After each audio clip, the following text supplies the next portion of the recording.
Connaissance, recherche, sciences, mathématiques, théorie, physique, philosophie, conférences, archéologie, nature.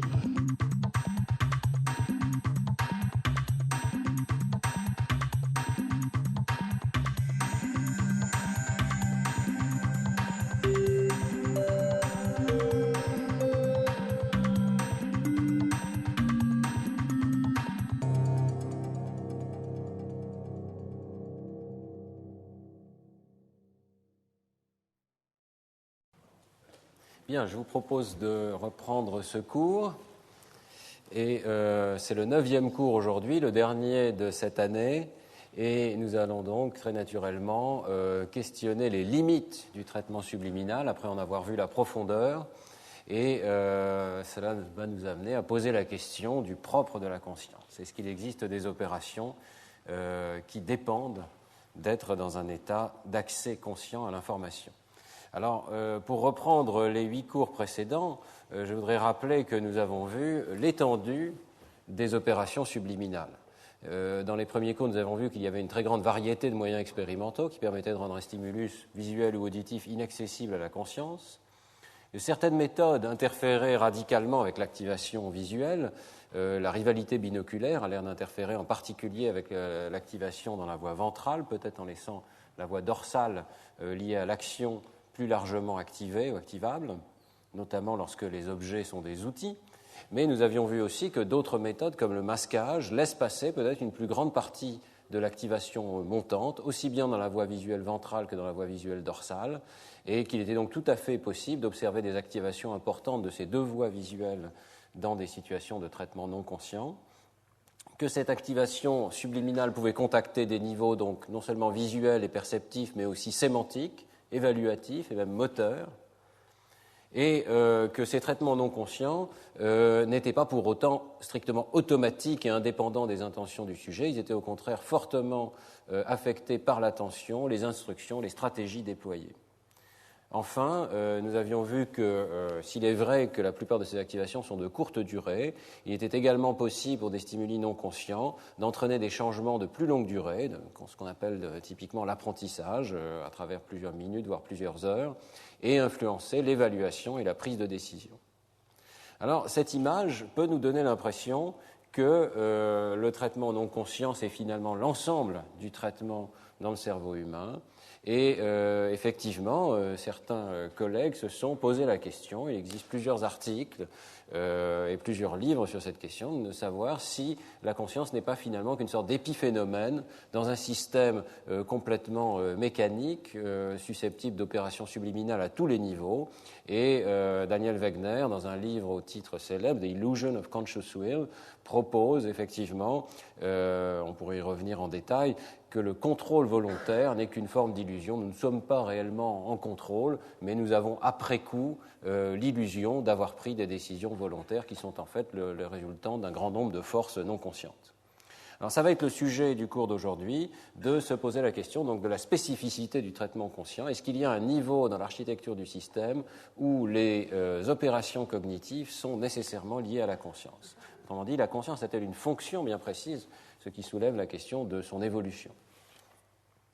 Alors, dans un article publié dans un numéro spécial de la revue Cognition en 2001, Jack et Chalice proposent une terminologie.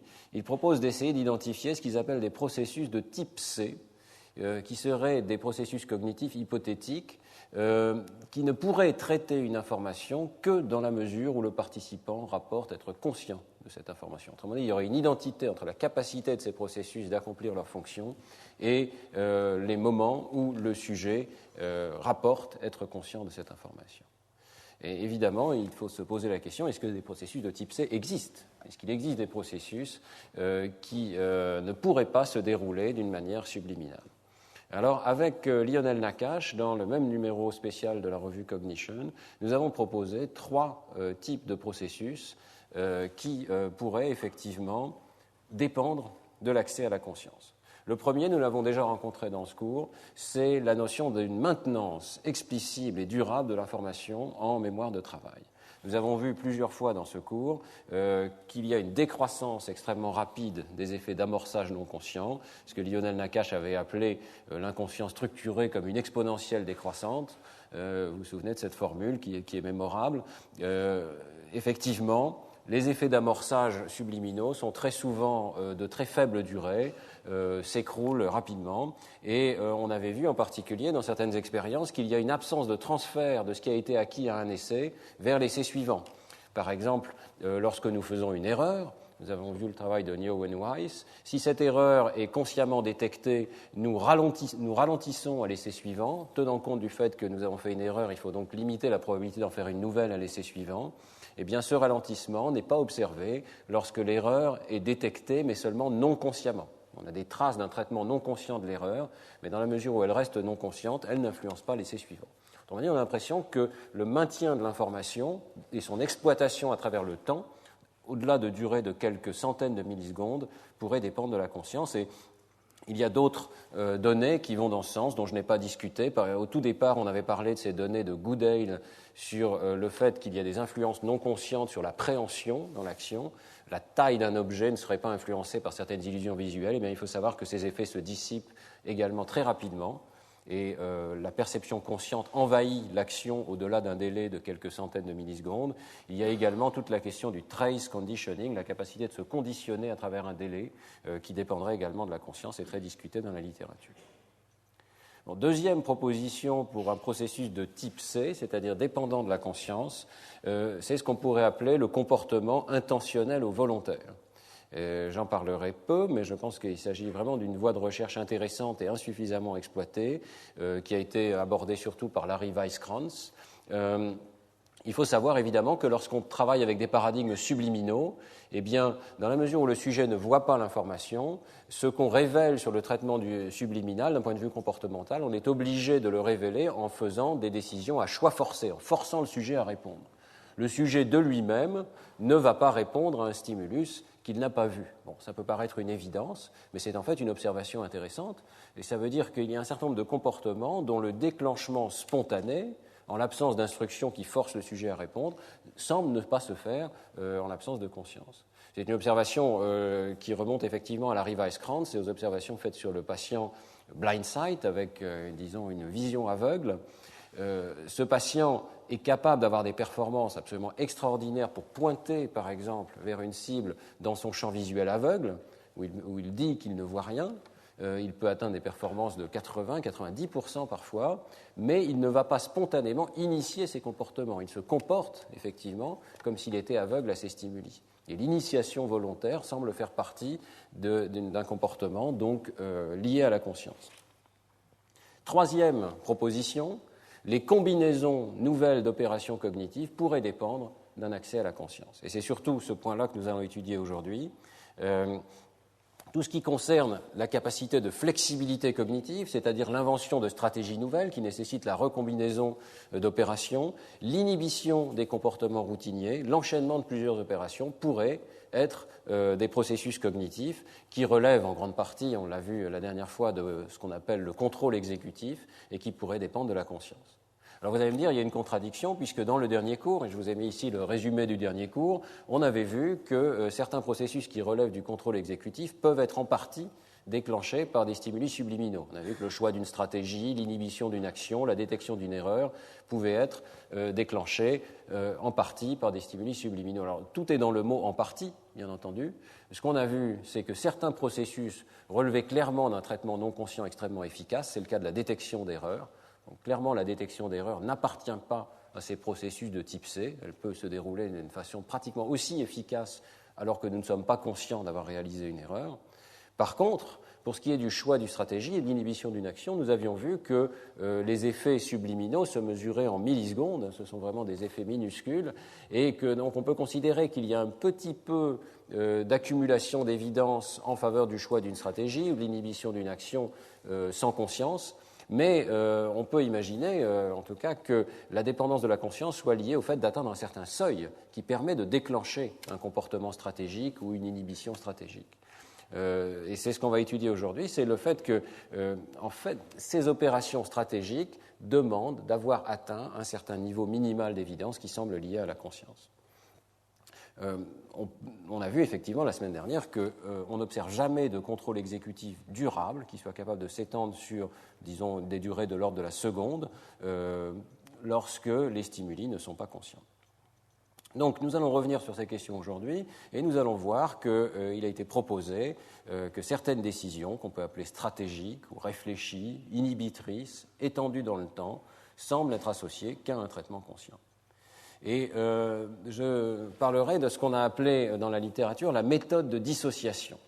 Pourquoi la méthode de dissociation ? Eh bien, parce qu'il s'agit de dissocier les stimuli conscients des stimuli non conscients, de montrer qu'il y a des conséquences qualitativement différentes, dissociées, sur les réponses cognitives et affectives, selon qu'un stimulus est perçu consciemment ou non. Et ce débat, cette recherche de dissociation entre stimuli conscients et stimuli non conscients a eu lieu dans un contexte qui est un petit peu plus ancien, qui était celui de prouver qu'il y a effectivement une réalité psychologique des images subliminales. Vous vous souvenez, cette question un petit peu difficile de savoir comment est-ce qu'on prouve qu'un stimulus est bien non conscient.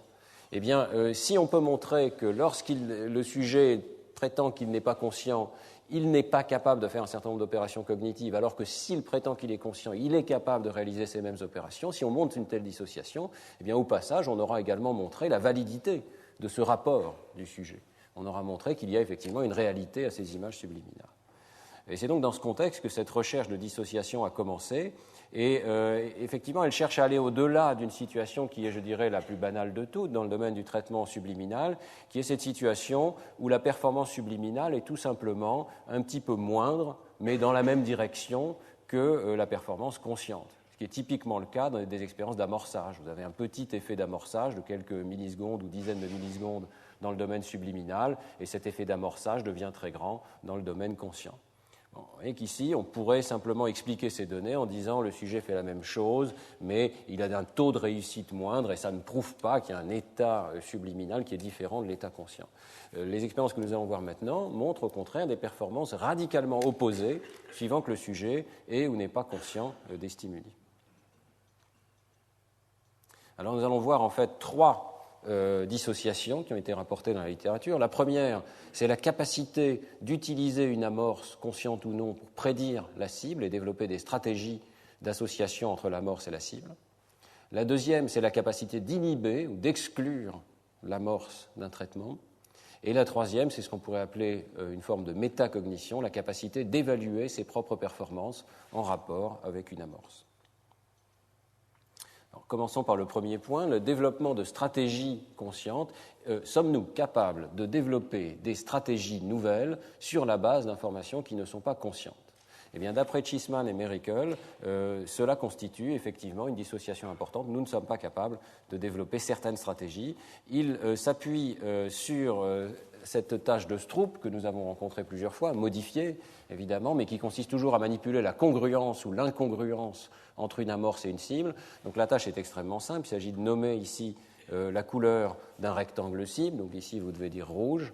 Et on va précéder, comme d'habitude, ce stimulus d'une amorce, par exemple le mot vert ici, qui va être présenté avec un délai fixe par rapport à la cible, mais avec un masquage variable. On va faire arriver ces masques ici, constitués de lettres aléatoires, avec un délai variable après le mot vert, et ça va donc permettre soit de masquer, soit de démasquer ces stimuli.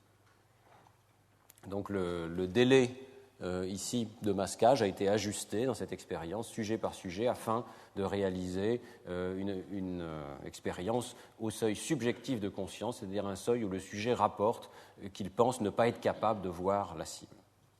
La manipulation cruciale qui est rajoutée ici par Cheeseman et Mericle, c'est de manipuler la proportion d'essais non congruents. Ici, vous avez un essai non congruent où le mot vert va dans un sens opposé à ce que le sujet doit faire, qui est de nommer la couleur rouge. Mais vous pouvez typiquement manipuler la proportion de ces essais et imaginer une situation où 66% des essais sont de type congruent, c'est-à-dire que vous voyez le mot rouge et effectivement, après, 66% du temps, la couleur qui apparaît est effectivement la couleur rouge. Eh bien, si vous étiez conscient de cette relation entre l'amorce et la couleur, vous pourriez l'exploiter. Vous pourriez dire, je vais essayer, la plupart du temps, je vais devoir nommer la couleur du mot, parce que ça va être la même que la couleur de la cible. Mais encore faut-il peut-être être conscient de cette information pour développer de telles stratégies. C'est exactement la question qui est posée donc par Cheeseman et Mericle. Est-ce que les sujets sont capables d'exploiter les proportions variables d'essais, soit un tiers d'essais congruents, neutres, incongruents, soit une très forte proportion d'essais congruents qui devrait leur permettre d'accélérer leur réponse en répondant plus vite, en répondant sur la base de l'information présentée comme amorce. Eh bien, les résultats sont les suivants. Vous voyez que lorsque l'information est présentée au seuil subjectif et donc non consciente, ici dans le panneau de gauche, il n'y a absolument aucune influence sur les temps de réponse de la variable proportion d'essais congruents. Donc les sujets ne semblent pas capables d'exploiter cette information. Vous voyez qu'ils sont toujours plus rapides pour les essais congruents que pour les essais incongruents, donc il y a un effet d'amorçage qui semble non conscient dans cette situation, mais effectivement, on renforce l'idée qu'il est non conscient en montrant que le sujet n'est pas capable de le moduler par une information statistique sur les relations entre les amorces et les cibles. Vous voyez que la situation est très différente lorsque les stimuli sont présentés au-dessus du seuil. Le sujet, à ce moment-là, accélère ses réponses dans la situation congruente et, bien entendu, souffre lors des essais incongruents, parce que dans ces essais incongruents, ici à 66%, qui sont très rares, eh bien, l'amorce l'a entraîné du mauvais côté et la stratégie qu'il a développée est inappropriée. Alors, vous voyez que cette interaction ici semble unique à la situation consciente et il a été proposé que le développement de stratégies nouvelles fondées sur des inférences liées à l'observation des relations entre les stimuli soit une opération qui dépend de la conscience. Bien, c'est un paradigme intéressant. Pour ceux que ça intéresse, il y a toute une littérature qui a suivi ce travail de Cheeseman et Mericle, et je voudrais juste signaler que ce paradigme expérimental n'est plus jugé concluant à l'heure actuelle. En tout cas, il y a des complications. Et il y a donc plusieurs articles qui sont mentionnés ici en bas, certains sont très récents. Vous voyez qu'un des problèmes, c'est que le sujet n'est peut-être pas conscient de l'amorce, mais il peut être conscient des effets de l'amorce sur son comportement moteur. Rien n'interdit de ne pas avoir vu un stimulus, mais néanmoins d'être conscient qu'on a été un petit peu ralenti à un essai donné. On peut avoir une conscience motrice sans avoir une conscience visuelle. Et donc, en tout cas, ce qui a été observé expérimentalement, c'est que même dans des paradigmes de présentation non consciente, eh bien, les sujets adaptaient parfois leur comportement. Autrement dit, la découverte inverse de ce qui a été fait par Cheeseman et Mericle. Donc, ce travail est assez discuté et peut-être n'est pas la situation la plus simple ou la plus élégante pour prouver qu'il y a une dissociation entre conscience et non-conscience, même si, dans certains cas, la dissociation a l'air tout à fait réelle. Alors, deuxième proposition, peut-être plus simple, c'est ce qu'on appelle la méthode d'inclusion et d'exclusion. Situation, vous allez voir, qui est extrêmement simple. L'idée est en fait si l'on suppose qu'effectivement le développement de stratégies non automatiques nécessite la conscience, eh bien l'idée est de se poser la question, quel est l'exemple le plus simple, finalement, d'une telle stratégie non automatique nouvelle ? Eh bien, l'exemple le plus simple, c'est peut-être tout simplement la capacité d'inhiber un comportement direct, automatique, qui serait celui qu'on a toujours appris à faire sur un stimulus normalement constitué.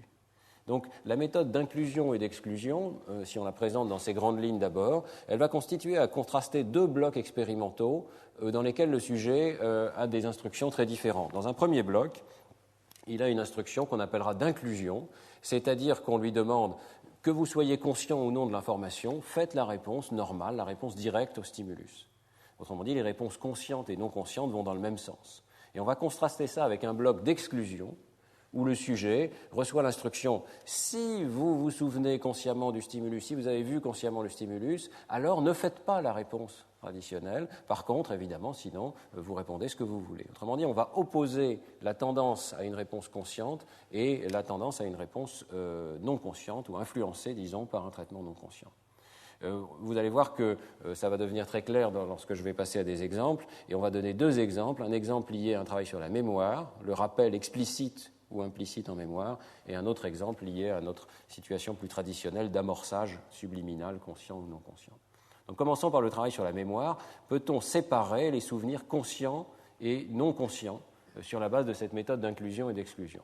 Bien, l'expérience est la suivante. Vous avez une liste de mots. Dans un premier temps, vous devez l'étudier Et en fait, on distingue ici deux groupes de sujets. Un groupe de sujets qui l'étudie avec une attention focalisée, consciente, sachant qu'il essaye de se souvenir des mots. Un autre groupe de sujets qui voit la liste de mots, mais qui fait une tâche distractrice en même temps. Il n'a pas cette instruction de se souvenir explicitement des mots. Il doit faire attention à des chiffres qui sont présentés, entendus, en même temps que la liste de mots. Donc vous avez un groupe de sujets qui a une attention consciente, un groupe de sujets qui est peut-être dans une situation de, disons, moindre conscience ou d'attention divisée.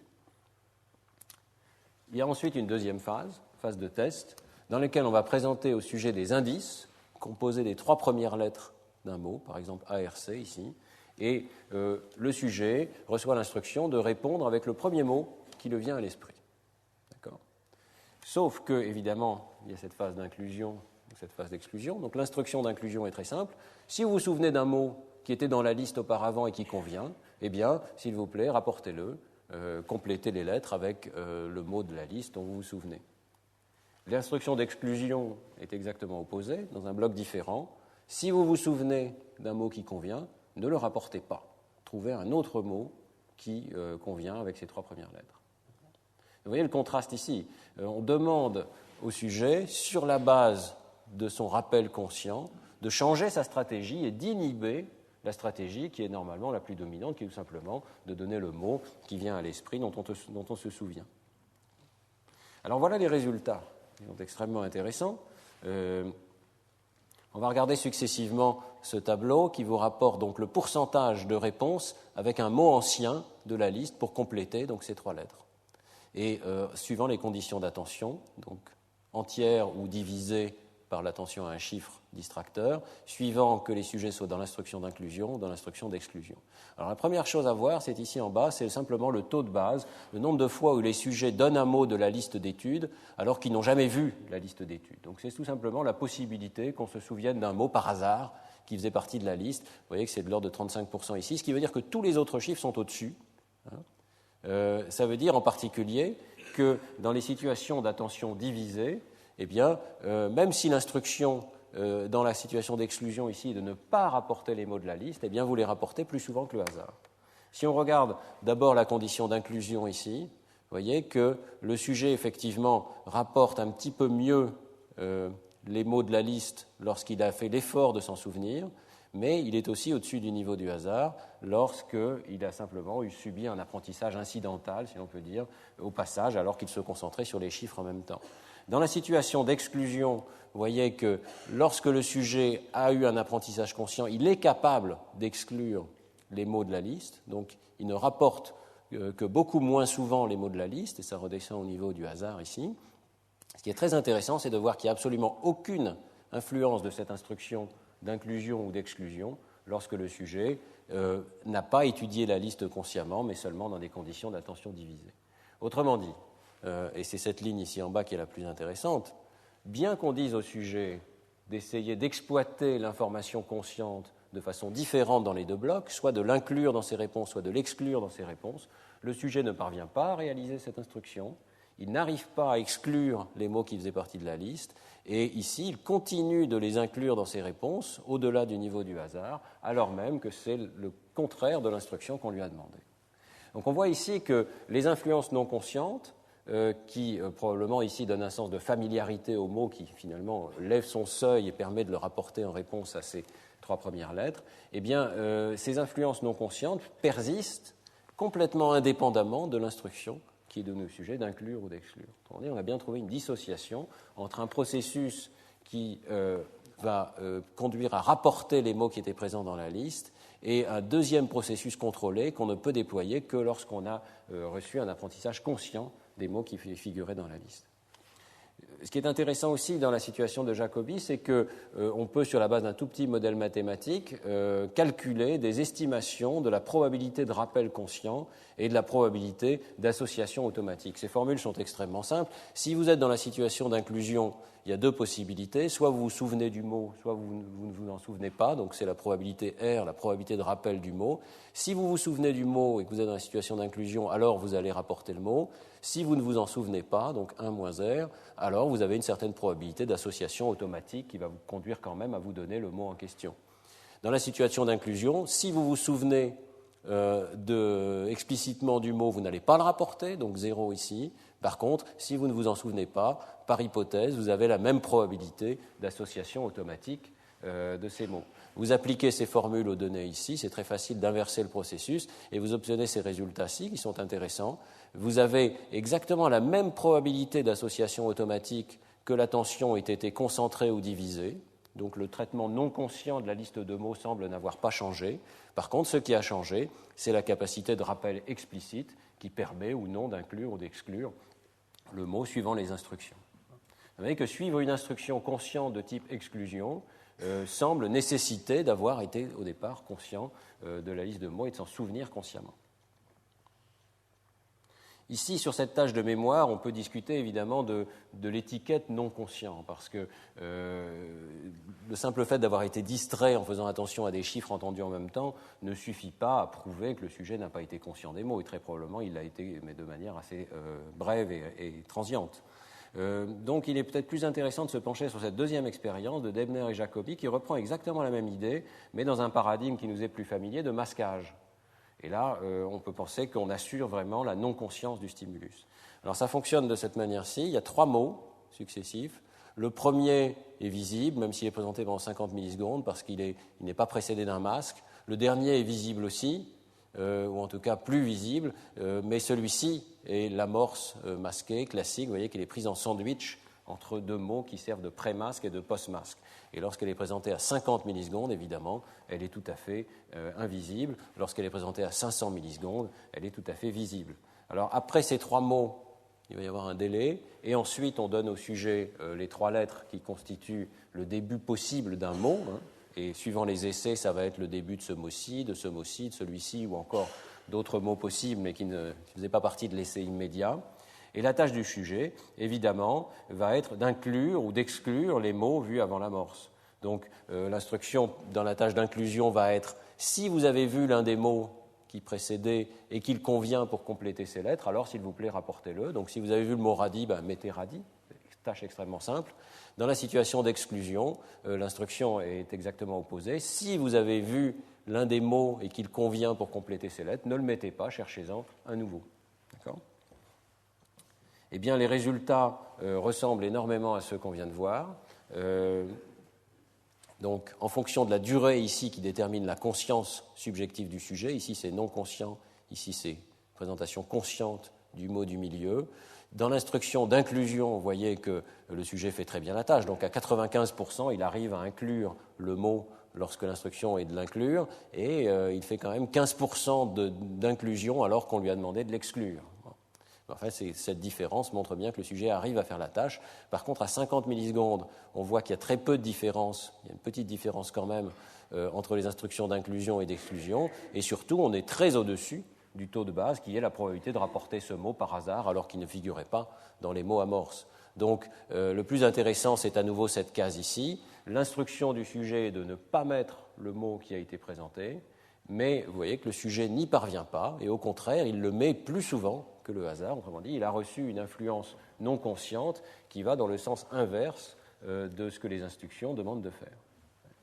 C'est une situation, je trouve, extrêmement intéressante, précisément parce qu'elle oppose les influences non conscientes à celles qui seraient issues d'une stratégie consciente.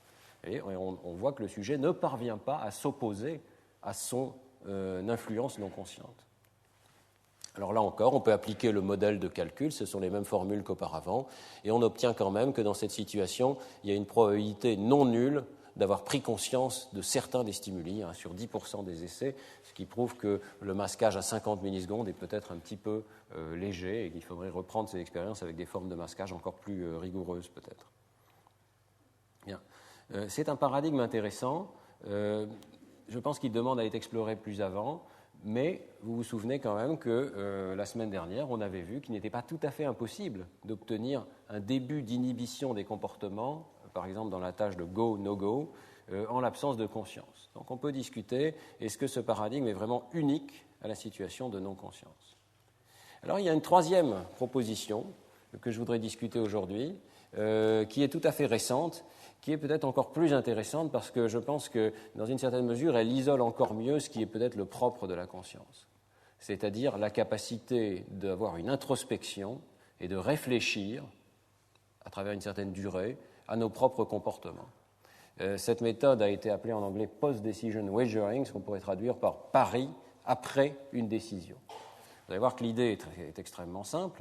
Elle part d'un postulat donc de base très simple, qui est que nous ne pouvons commenter ou évaluer notre propre performance que si nous en sommes conscients. Autrement dit, que cette capacité d'introspection, d'évaluation introspective ferait partie des processus de type C qui nécessitent la conscience. Alors ici, on va donc essayer de questionner spécifiquement ce type de processus. On va faire au sujet une tâche quelconque, et puis immédiatement après chaque essai, on va lui demander si elle souhaite parier peu ou beaucoup sur sa réponse. Si la réponse est correcte, la personne va gagner ce qu'elle a parié. Si la réponse est incorrecte, elle va perdre ce qu'elle a parié. Donc l'idée, c'est qu'elle a intérêt à parier si et seulement si elle pense qu'elle a une forte probabilité de répondre correctement. Autrement dit, c'est une manière de mesurer le degré de confiance que le sujet peut avoir dans sa propre réponse, dans la réponse qu'il vient de faire. Et c'est donc de cette manière-là une réponse introspective, mais elle est mise dans un contexte qu'on pourrait qualifier d'économique, puisque le sujet va chercher à maximiser ses gains et donc va être extrêmement motivé à répondre de la façon qui maximise ses gains. Donc, le postulat, c'est que si la personne ne parie pas mieux lors des essais corrects que lors des essais incorrects, c'est qu'elle n'est pas consciente de ses performances. L'idée, c'est que si elle était consciente de ses performances, elle devrait réussir à parier lorsqu'elle n'a pas fait d'erreur, mieux que lorsqu'elle a fait une erreur. Si elle répond au hasard et qu'elle ne le sait pas, eh bien, elle ne devrait pas réussir à faire ce type de pari. Alors, pourquoi ce type de tâche ?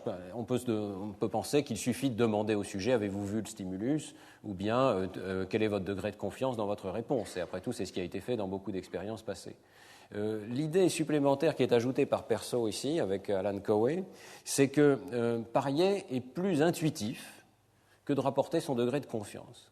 Il trouve que la tâche est très naturelle pour le sujet, alors que le degré de confiance, c'est vrai, nécessite d'apprendre une échelle ou de placer un seuil pour décider si on a confiance ou pas dans sa réponse. Bon, on peut discuter de cette notion de plus intuitif, mais c'est vrai en tout cas que ça se présente un petit peu comme un jeu pour le sujet qui essaie de gagner de l'argent, qui c'est vrai motive les sujets. Et c'est le deuxième point. D'après Perso et collaborateurs, cette situation conduit à maximiser la motivation des sujets et à maximiser aussi leur interprétation correcte des instructions. Vous voyez qu'une instruction qui demande au sujet « avez-vous vu ou pas un stimulus ?» c'est un petit peu ambigu. On sait très bien que face à ces stimuli masqués, il peut y avoir des situations intermédiaires où on ne sait pas très bien si on doit dire qu'on a vu ou pas vu. Alors ici, ils prétendent s'affranchir de ces difficultés en créant une situation où le sujet a maximalement intérêt, pour gagner de l'argent, à répondre de façon honnête, transparente, et dès qu'il a de l'information consciente à sa disposition, essayer de parier. Bon. Quand on fait une proposition de ce type-là, évidemment, ce qui compte, ce sont les résultats. Est-ce qu'il y a effectivement des preuves expérimentales que ce type de pari est associé à une perception consciente des stimuli ? Eh bien, il présente dans cet article 3 preuves expérimentales que la méthode fonctionne. La première preuve expérimentale est liée au patient JY, donc c'est ce patient atteint de vision aveugle, étudié pendant des années par Larry Weisskranz et ses collaborateurs, et on va lui présenter des stimuli dans son champ aveugle, où il dit ne rien voir, dans 50% des essais, en lui demandant de faire une décision présent-absent. Typiquement le genre de décision qu'il ne parvient pas à faire, il n'arrive pas à savoir s'il y a ou non un stimulus qui est présent ou pas dans son champ aveugle. Donc le sujet dit « je ne vois pas », il dit qu'il répond au hasard. Est-ce que la méthode de pari après la décision permet de valider cette notion qu'il répond au hasard ? Eh bien, on regarde donc à la fois est-ce qu'il a répondu correctement ou incorrectement au jugement présent-absent, et est-ce qu'il a parié avec beaucoup d'argent ou peu d'argent. C'est le choix qui lui est donné. Voulez-vous parier 20 livres ou 10 livres ? Bien. Si vous regardez ce tableau, vous voyez en colonne ici que le jugement présent-absent est bien meilleur que le hasard. Donc ça, c'est ce qui a été rapporté des dizaines de fois chez ce patient, c'est que bien qu'il dise qu'il ne voit pas, il fait des jugements à choix forcé bien meilleurs que le hasard. Vous voyez qu'il y a 141 réponses correctes, 59 réponses incorrectes pour dire présent-absent. C'est bien meilleur que le hasard. Par contre, si vous regardez maintenant ce qu'ils appellent les paris avantageux, eh bien, vous voyez qu'ils ne dépassent pas le niveau du hasard. Alors, qu'est-ce qu'on appelle paris avantageux ? Eh bien, d'après les auteurs, ce sont les paris où on a parié beaucoup d'argent alors qu'on avait une bonne réponse, et les paris où on a parié peu d'argent, alors qu'on avait une réponse incorrecte. Vous voyez, ce sont les deux cases du tableau ici, et si vous faites le total de ces deux cases, vous verrez qu'elles ne dépassent pas 52% du total des essais. Autrement dit, le sujet ne semble pas choisir de parier de manière élevée, particulièrement de façon adaptative, disons, pour gagner de l'argent dans cette tâche. Bon, il y a quand même, si on regarde simplement la table de contingence 2 x 2 ici, il y a quand même un petit effet qui dépasse le niveau du hasard. Donc le sujet arrive à parier, à gagner un tout petit peu d'argent ici, et ce résultat est interprété par les auteurs comme lié à la présence d'un petit nombre d'essais conscients. Mais le plus intéressant pour eux, c'est l'idée qu'un certain nombre d'essais corrects sont gâchés par un pari faible, ce qui est tout à fait caractéristique de la non-conscience. Vous voyez qu'ici, il y a 74 essais sur 200 où le sujet a eu une réponse correcte et il n'a pas été capable d'exploiter cette réponse correcte puisqu'il a parié de façon basse alors qu'il aurait pu gagner plus d'argent s'il avait parié de façon élevée. Donc l'idée, c'est que lorsqu'on est conscient, on ne fait pas ce type d'erreur dans le jugement de second ordre lié à son propre comportement. Bien, deuxième expérience, on retourne au sujet normal, apprentissage de grammaire artificielle. Je vais parler très rapidement de cette situation qui n'est peut-être pas optimale pour la non-conscience, mais où le sujet est exposé à des chaînes de caractères, progressivement infère de façon très largement non consciente apparemment la structure de ces chaînes grammaticales, et depuis de nombreuses années se pose la question de savoir si c'est vraiment un apprentissage non conscient ou pas. Est-ce que la méthode de pari après décision permet de répondre à cette question? Est-ce que le sujet est ou non conscient des régularités liées à ces chaînes de caractères? Eh bien, même tableau, vous voyez que là encore, le sujet, lorsqu'on lui demande si la chaîne est grammaticale ou pas, répond de façon correcte. Alors là, c'est vraiment extraordinaire. 81% du temps, le sujet arrive à juger que la chaîne est grammaticale ou qu'elle ne l'est pas, alors qu'il prétend n'avoir aucune conscience des règles qui déterminent la grammaticalité. Et ce qui est tout à fait remarquable, c'est qu'effectivement, la méthode de pari après décision suggère que le sujet n'est pas conscient de cette information, puisque, là encore, il ne parie de façon avantageuse que 49% des essais, donc exactement la moitié des essais. Vous voyez qu'il y a un très grand nombre de ces essais où le sujet aurait pu gagner de l'argent parce qu'il avait répondu correctement et il n'a pas été capable d'exploiter cette information. Un résultat intéressant ici, c'est qu'il réplique cette expérience avec de l'argent virtuel, et le résultat, c'est que cela affecte les performances des sujets dans la tâche principale de grammaire artificielle, mais pas dans le jugement de second ordre sur les paris avantageux ou pas. Donc c'est assez facile à comprendre. Si vous gagnez vraiment de l'argent, si vous jouez vraiment pour de l'argent, la motivation est très grande de répondre correctement ou incorrectement, et il semble que ça influence votre capacité de répondre à la tâche principale. Mais curieusement, ça n'affecte pas votre capacité de prendre plus rapidement conscience des stimuli.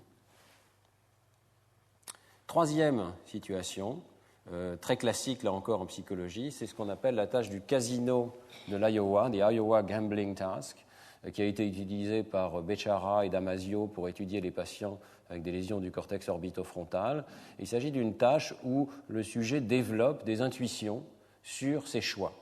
Il dispose devant lui de 4 paquets de cartes.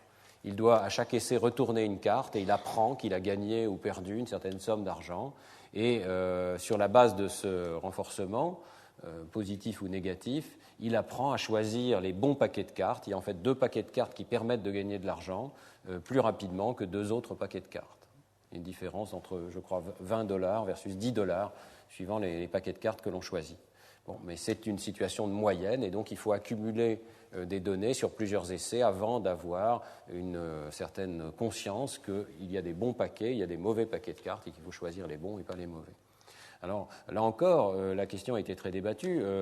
Bechara et Damasio ont proposé que lorsqu'un sujet normal passe cette tâche, il y a une phase pendant laquelle il choisit bien les paquets de cartes, il commence à choisir bien mieux que le hasard, mais si vous le questionnez, il prétend ne rien savoir.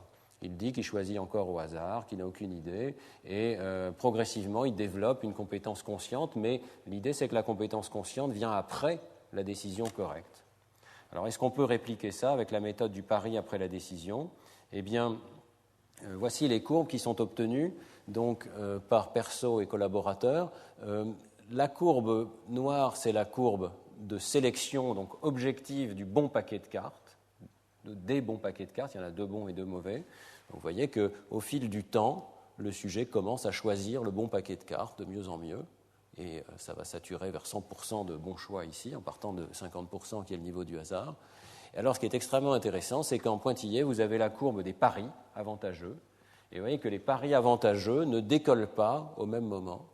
En fait, il faut plusieurs dizaines d'essais avant que le sujet commence à parier convenablement sur son propre comportement. Donc il y a effectivement, et ça confirme ce qu'avaient raconté Béchara et collaborateurs, il y a effectivement une période de décalage entre les 2 réponses où le sujet fait beaucoup mieux que le hasard, mais n'est pas capable de prendre des paris avantageux sur sa propre performance. Autrement dit, une forme de métacognition qui n'existerait pas encore dans cette étape intermédiaire. Il y a des manipulations intéressantes qui sont proposées dans cet article de Persaud et collaborateurs. L'une d'entre elles, c'est celle exactement utilisée par Béchara et collaborateurs, c'est la manipulation des questions qui sont posées au sujet. Il y a eu un débat parce que, évidemment, Béchara et collaborateurs, pour tester le degré de conscience des sujets, se contentaient de poser des questions très subjectives. Est-ce que vous pensez savoir quel est le bon paquet? Est-ce que vous avez une idée? Bon, et la réponse à ces questions pourrait ne pas être une bonne mesure du degré de non-conscience des informations dans cette tâche.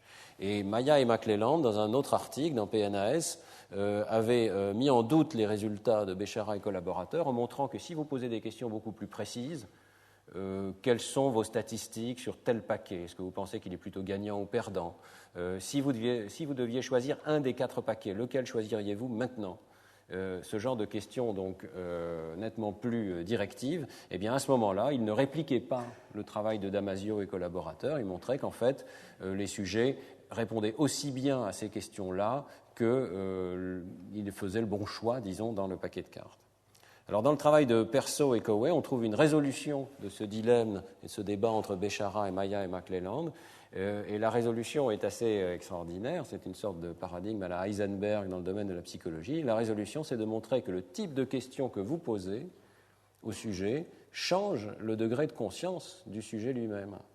Et donc, ici, lorsque vous posez à un groupe de sujets les questions ouvertes à la Béchara, il y a effectivement ce décalage entre cette période de bonnes réponses mais de mauvais paris, alors que si vous posez des questions très précises à la Maya et McClelland, eh bien en fait le sujet se met à parier tout de suite, convenablement, en accord avec l'évolution de son propre comportement.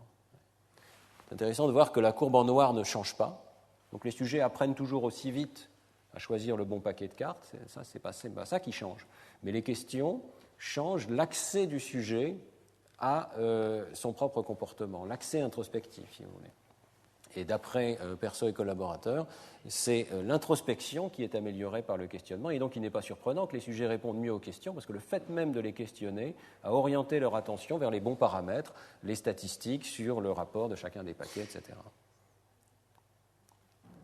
Donc, pour résumer cette situation, cette méthode de pari après la décision est quand même très intéressante dans la mesure où elle met en valeur un comportement du sujet qui n'est pas optimal, mais qui suggère qu'il n'a pas accès à toute l'information pour prendre ses décisions de second ordre sur son propre comportement.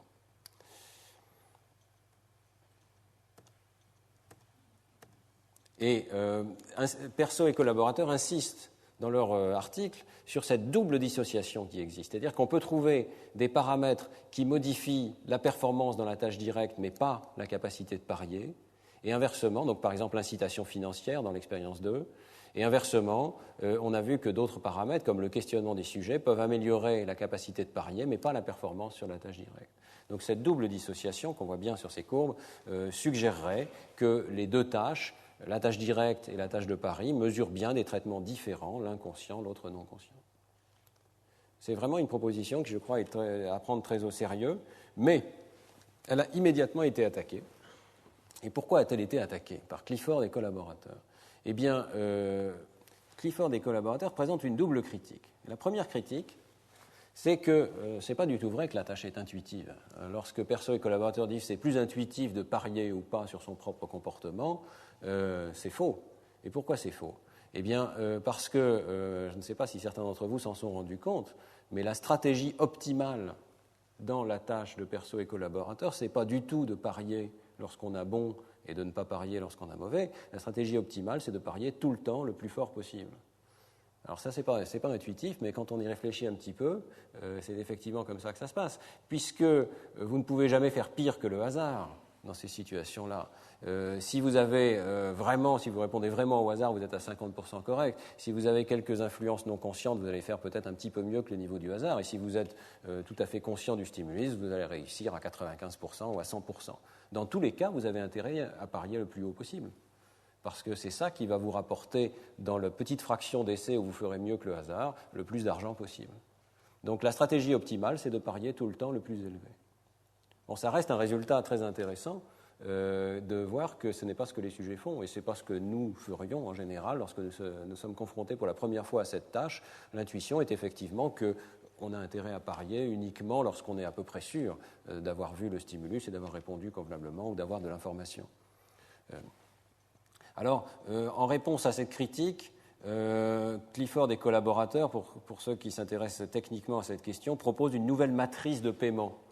L'idée, c'est que c'est la matrice de paiement qui est proposée par Perso qui n'est pas bonne, et en particulier ici. Donc, normalement, vous devriez avoir, lorsque vous pariez bas, un petit gain lorsque vous avez bon et une petite perte équivalente, donc ça devrait être moins 2 ici, lorsque vous n'avez pas réussi la tâche principale. Clifford et collaborateurs proposent de passer à moins 1 ici, ce qui veut dire qu'on avantagerait un petit peu les sujets qui parient bas lorsqu'ils ont raté la tâche principale. Vous voyez, ça changerait un petit peu le point d'équivalence des sujets. Je pense que c'est une proposition qui ne résout absolument rien, et en fait, si on analyse mathématiquement cette nouvelle matrice, elle est bien pire que la précédente, parce que la stratégie optimale pour les sujets est à ce moment-là de ne pas parier de façon élevée avant que leur performance n'atteigne un certain seuil.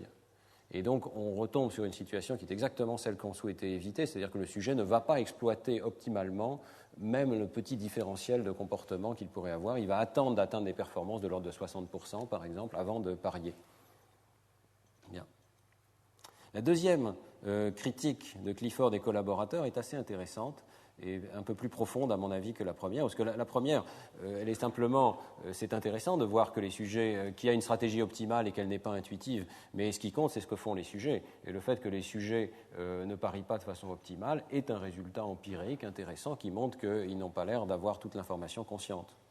Bon, la deuxième critique, c'est que l'ensemble des performances peuvent s'expliquer sans faire appel du tout à la notion de conscience, mais toujours dans le cadre d'un modèle classique de la théorie de la détection du signal que vous reconnaissez ici, dans lequel, quand il y a un signal qui est présent sur un continuum de données internes, eh bien, il y a un décalage de la représentation de ce stimulus par rapport à une situation où le stimulus n'est pas présent. Alors, la théorie de la détection du signal veut que l'on fixe un critère sur ce continuum interne et que l'on prenne la décision de dire absent ou présent, suivant que les données sensorielles à un essai donné dépassent ce critère ou ne le dépasse pas. Et Clifford et collaborateurs disent, mais pour rendre compte des données sur le pari, je n'ai besoin de rien de plus que cette théorie-là.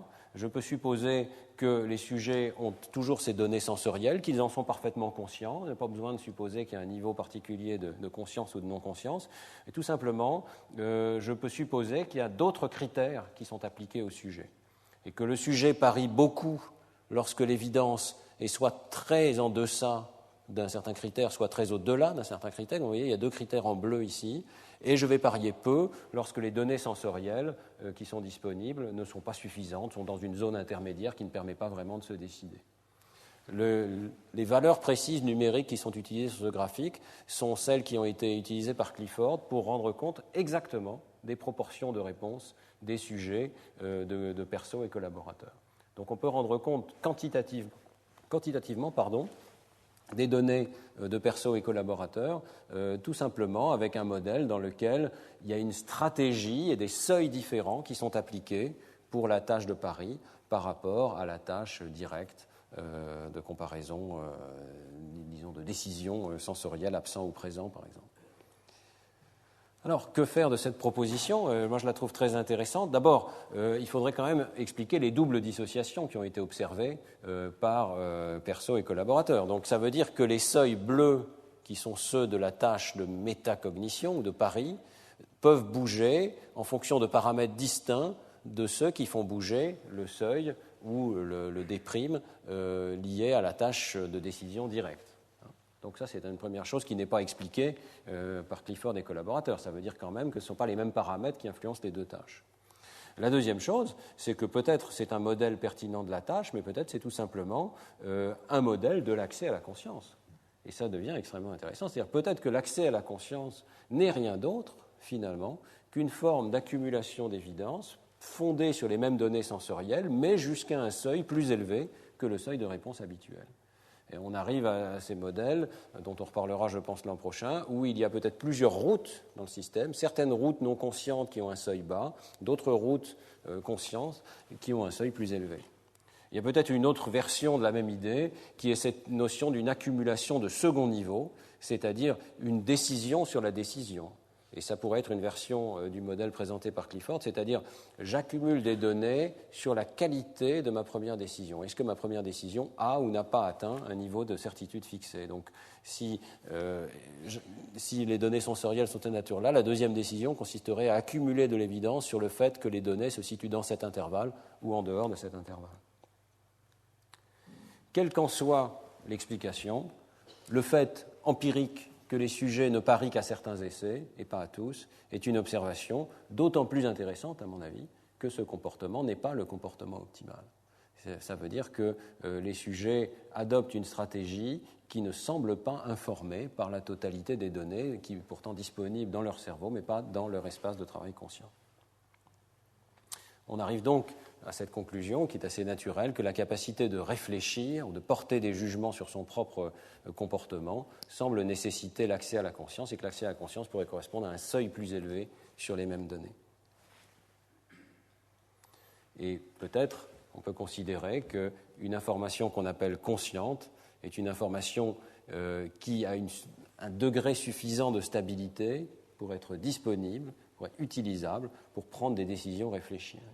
Il y a plusieurs choses qui sont particulières dans ce paradigme de Perceau et collaborateurs, mais l'un d'entre eux, c'est que la décision de second ordre, celle sur le pari, elle vient après la décision principale, elle vient après un délai, elle n'est pas chronométrée, vous ne devez pas faire une réponse rapide, mais elle est réfléchie. Vous pouvez prendre tout votre temps pour prendre cette décision. Et donc, il est possible que des décisions de cette nature soient systématiquement associées à la prise de conscience des stimuli. Vous voyez que cette proposition de Perceau et collaborateurs est aussi extrêmement récente. Donc, pour l'instant, les différentes propositions, paradigme d'inclusion-exclusion, paradigme de pari ou simple rapport verbal, n'ont pas été confrontées les unes aux autres et on ne sait pas encore si toutes ces propositions sont cohérentes et pointent vers le même état de conscience de la part des sujets. Alors, je voudrais terminer, puisqu'il me reste quelques minutes, en mentionnant quand même qu'il y a un présupposé dans tout ça, et le présupposé, c'est qu'une décision rationnelle est nécessairement consciente. Effectivement, plus on se penche avec une réflexion consciente sur notre décision, plus cette décision va être approfondie et finalement penchée dans le bon sens. Alors, le dernier point, et je vais terminer de façon un petit peu iconoclaste ici, consistera à mettre en question cette dernière affirmation. Il existe des données très récentes qui suggèrent que, après tout, ce n'est pas sûr du tout que dans toutes les circonstances de la vie, le fait de réfléchir de façon consciente et explicite conduise à de meilleures décisions. Et au contraire, un article qui a été publié dans Science en 2006 par Dexter Weiss et collaborateurs suggère qu'il y a certaines circonstances où nous prenons de meilleures décisions lorsque nous n'y réfléchissons pas. Alors, on va voir comment ça fonctionne. On peut simplement souligner que ces idées contradictoires sur le rôle de la conscience dans la décision rationnelle, elles existent depuis très longtemps. L'école de pensée dominante, je crois, qui nous influence tous depuis l'école grecque, c'est l'idée que la réflexion approfondie, consciente, améliore la décision.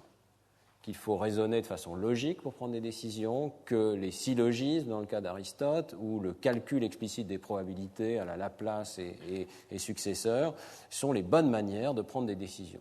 Nous ferions mieux de réfléchir posément avant de prendre une décision.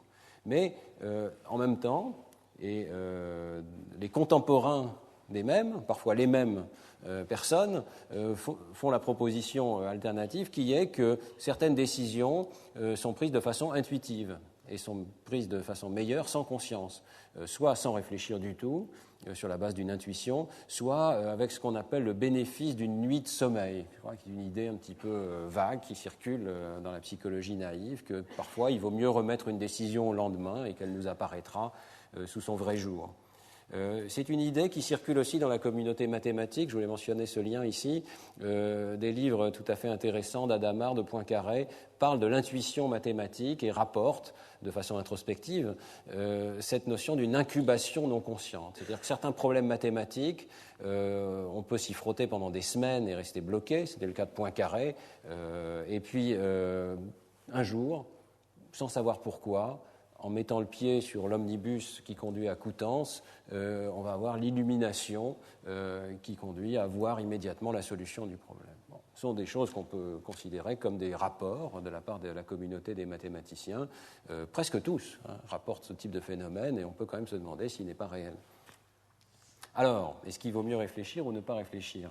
Bien, il y a une idée provocante donc, qui est présentée par Dexter Weiss, qui est que plus la décision est complexe, moins la délibération consciente est utile. Pourquoi pas ? C'est-à-dire que, effectivement, si la décision est très complexe, vous allez devoir passer à travers toute une chaîne de raisonnement avant d'avoir pu calculer toutes les probabilités et toutes les combinaisons possibles. Et peut-être c'est précisément le type de situation où un raisonnement de type parallèle, simultané, pondérant de façon égale les différentes possibilités, va conduire à une meilleure décision.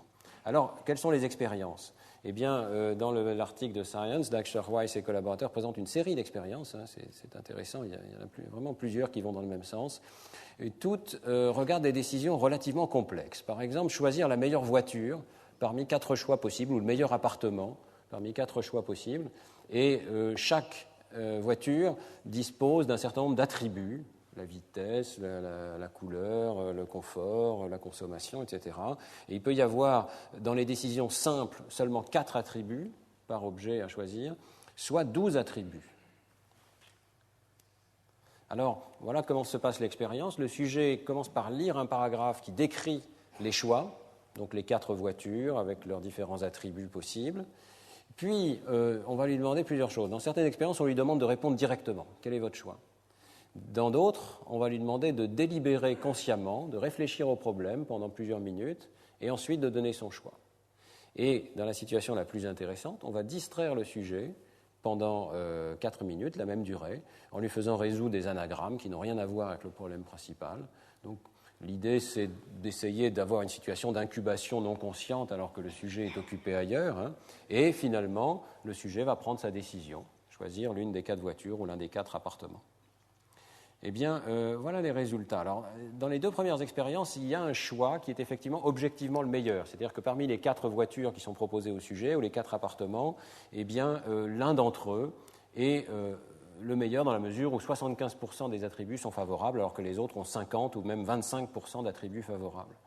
Eh bien, la décision que prend le sujet, ici, ce sont les pourcentages de choix donc, du meilleur appartement ou de la meilleure voiture. Eh bien, vous voyez que la réponse du sujet est meilleur, le sujet choisit plus souvent le choix qui est objectivement le meilleur dans la situation non consciente pour les décisions complexes. C'est assez frappant. Donc on passe d'un choix de 30% du choix le meilleur à 60 ou 65% ici de choix meilleurs dans la situation où il y a beaucoup d'attributs à considérer en même temps.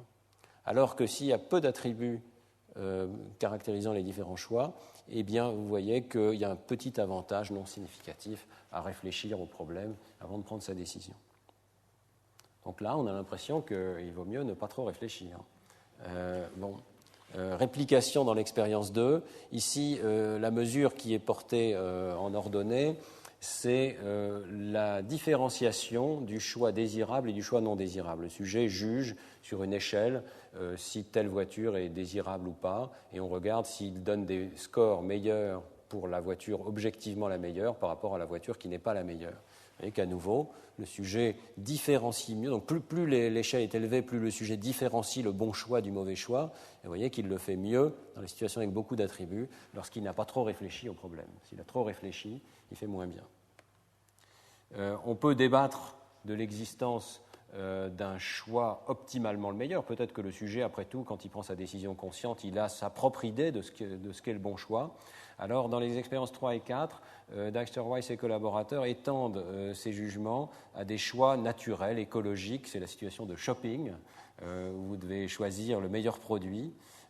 Ici, il s'agit d'un choix purement subjectif. Vous allez demander au sujet, après avoir fait son achat, et éventuellement plusieurs semaines après, est-ce que vous êtes content? Est-ce que finalement c'était la bonne décision ou pas? Et même avec cette mesure-là, eh bien, plus le nombre d'attributs à prendre en compte est grand, plus l'avantage du choix sans réfléchir est grand. Donc on réplique le résultat précédent. Alors ici, vous avez différents objets que vous pouvez acheter, et pour chacun d'entre eux, un groupe de sujets indépendants a jugé combien il y avait de paramètres à pondérer avant de prendre ce choix. Donc, pour acheter du shampoing, il n'y a pas beaucoup de paramètres. Pour acheter un appartement ou un appareil photo, il y a beaucoup de paramètres à prendre en compte avant de prendre sa décision d'après ces sujets. Eh bien, on voit que ce paramètre a une certaine valeur prédictive, d'après Dijkster-Weiss, parce que plus le nombre de paramètres à prendre en compte est grand, plus vous voyez que les barres noires s'élèvent et qu'il y a donc un avantage subjectif à prendre sa décision d'une façon rapide et non réfléchie, sans se pencher rationnellement sur les données du problème. Et puis, ça va jusque le choix du magasin dans lequel vous allez. C'est amusant de voir un magasin particulier mentionné explicitement dans un article de Science. Lorsque vous allez chez Ikea, d'après les auteurs, Dijkster-Weiss et collaborateurs, les choix sont difficiles parce que ce sont des objets qui coûtent cher et dans lesquels il y a beaucoup de paramètres à prendre en considération. Alors, je ne connais pas l'autre magasin, c'est Breichenkopf. C'est un magasin apparemment qui vend des produits de tous les jours, comme le shampoing par exemple.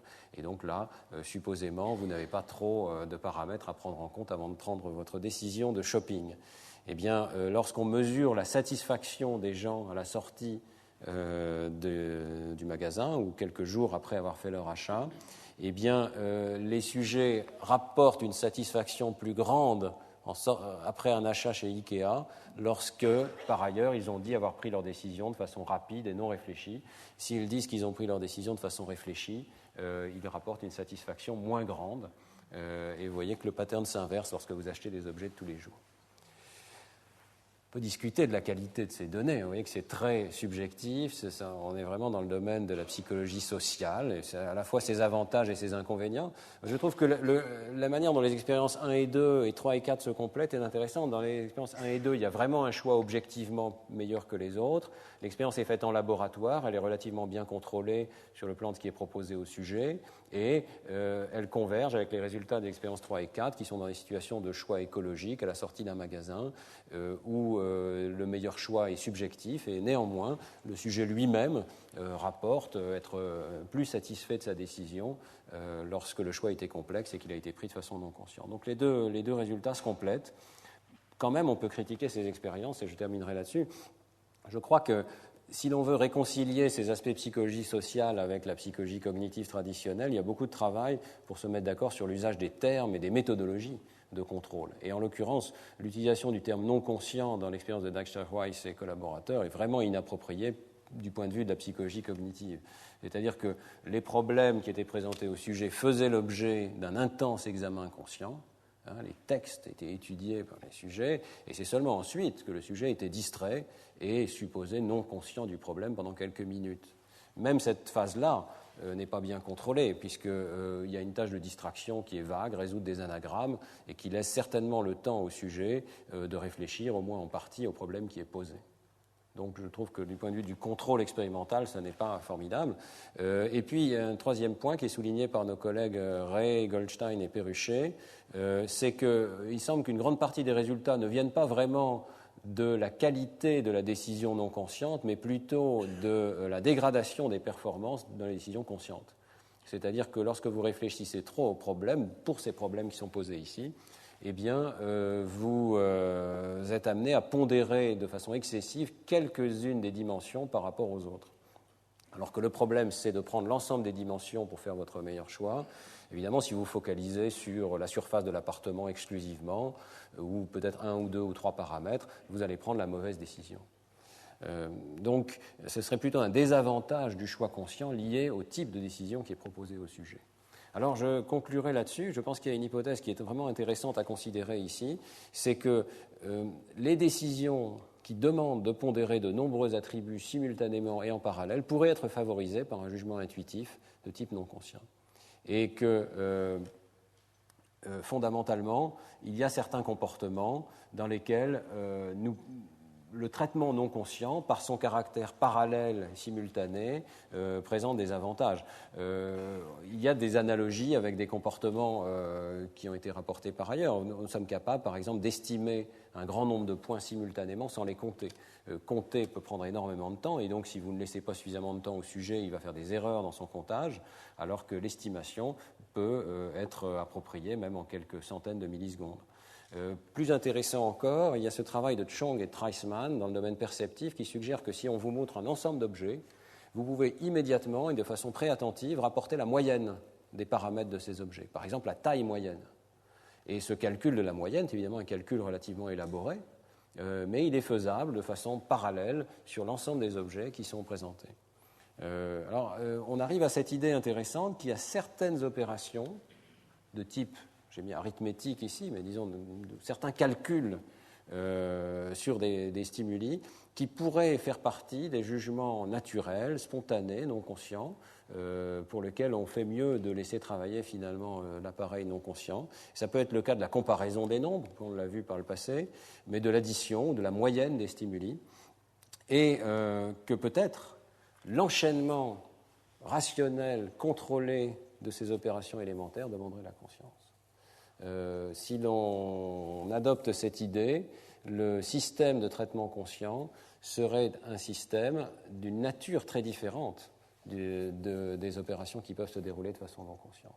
Il y aurait un avantage au traitement non conscient par son caractère massivement parallèle, capable de calculer les statistiques distribuées d'un ensemble d'objets.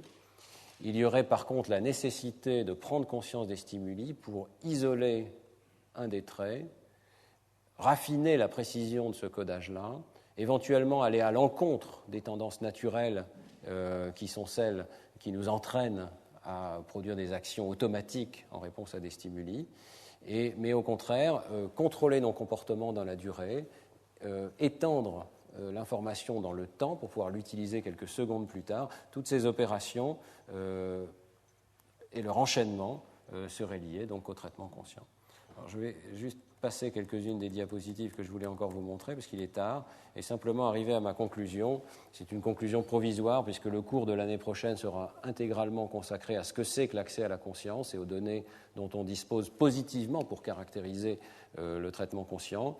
Mais je vais simplement donc faire cette proposition qu'il y a effectivement ce qu'on appelle le flux de la conscience, qu'on peut considérer que c'est une série d'états cérébraux, métastables, et que chacune d'entre elles, donc c'est ce qui est symbolisé ici par des triangles successifs dans le temps, chacune d'entre elles consisterait en la sélection d'un objet mental pertinent et son accès à ce qu'on a appelé un espace de travail global, dont le rôle serait d'accumuler l'information pertinente, sélectionner, donc en perdant cette capacité de traitement parallèle, mais en ayant au contraire cette capacité d'isoler un objet et de raffiner sa précision, de le stocker à court terme et de diffuser l'information résultante largement afin qu'elle puisse être exploitée par l'ensemble des processeurs disponibles pour contrôler le comportement.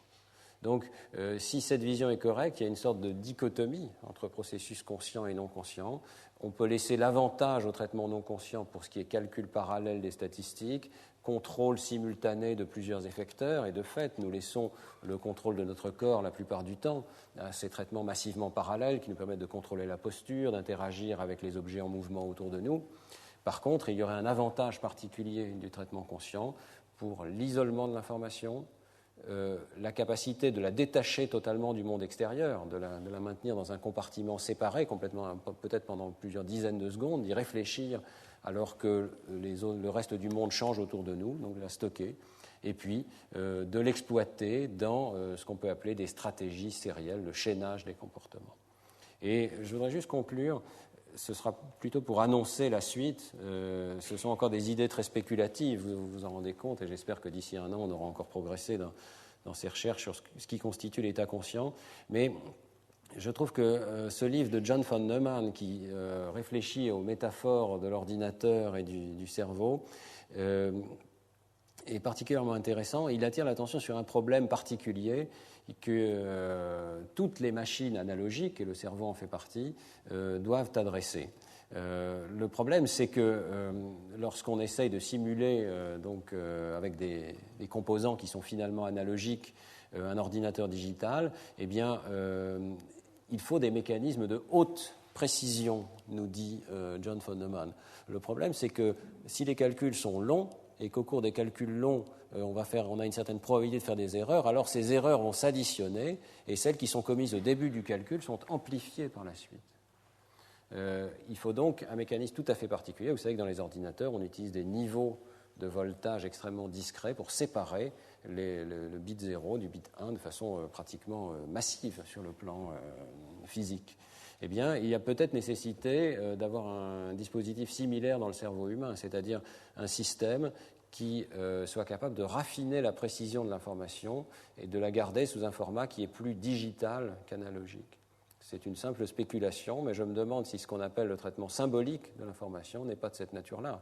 C'est-à-dire que l'information qui est consciente, elle est en quelque sorte discrétisée, elle nous semble en tout cas appartenir à un espace distinct où sa durabilité est infinie, où nous sommes capables de la maintenir avec une précision arbitraire, quelle que soit la durée de temps mise en jeu, alors que le problème de von Neumann s'appliquerait au traitement non conscient, où il y a une perte rapide de la précision des calculs. Voilà, l'année prochaine, si tout va bien, nous reprendrons ce cours avec une question presque symétrique en tête, c'est-à-dire quelles sont les données qui caractérisent l'état conscient dans le cerveau humain, qu'est-ce qu'il a de particulier et quelles sont les théories de la conscience que l'on peut proposer. Je vous remercie de votre attention.